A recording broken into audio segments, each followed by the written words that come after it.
Roses ha recordat el seu pintor Martí Vergonyós amb un acte molt emotiu celebrat la tarda d'aquest divendres al Teatre Municipal, equipament que va reunir la família, autoritats i amics per retre homenatge a l'artista i gran pintor que va ser en Martí, però sobretot a la seva persona, a la seva manera de ser i d'entendre la vida.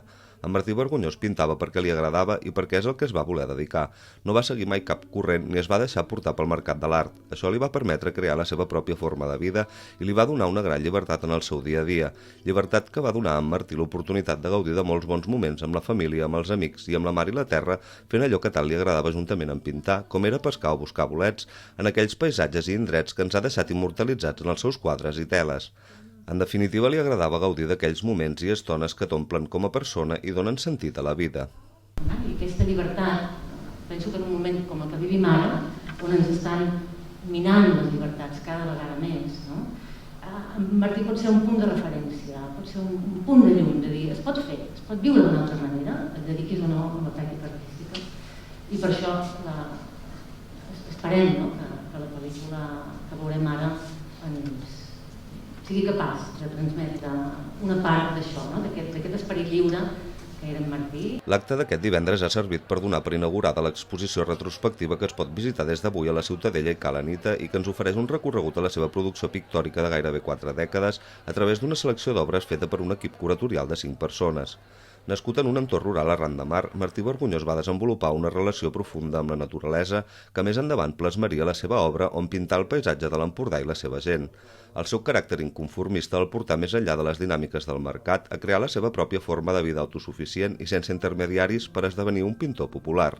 I una mostra d'aquest qualificatiu és la molta gent que es va plegar al teatre la tarda d'aquest divendres per recordar l'artista i amic.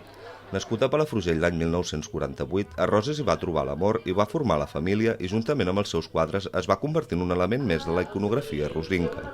S'instal·la aquí i evidentment ja hi ha una transformació sobretot d'un enfocament de la naturalesa, del paisatge, de la gent, del poble.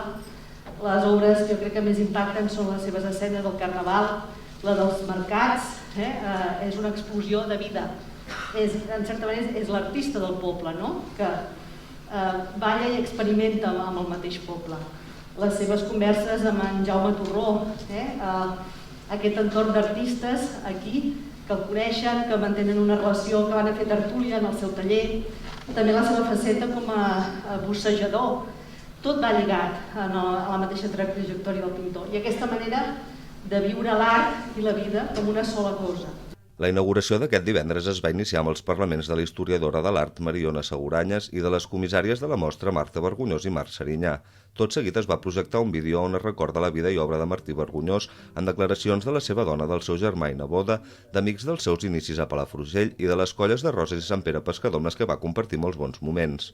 Va cloure l'acte l'alcaldessa Montse Mindan llegint el seu escrit del llibre monogràfic que el consistori ha dedicat al pintor. Sisplau, tots aneu a veure l'exposició que trobareu a partir de demà a Ca l'Anita, a la Ciutadella de Roses, i que ho expliqueu a tanta gent com conegueu, perquè de ben segur que descobriran a través de la seva obra això que us he dit, que hem de conservar, preservar el nostre futur, perquè ell veia com n'és de maco el nostre Roses i el nostre Empordà.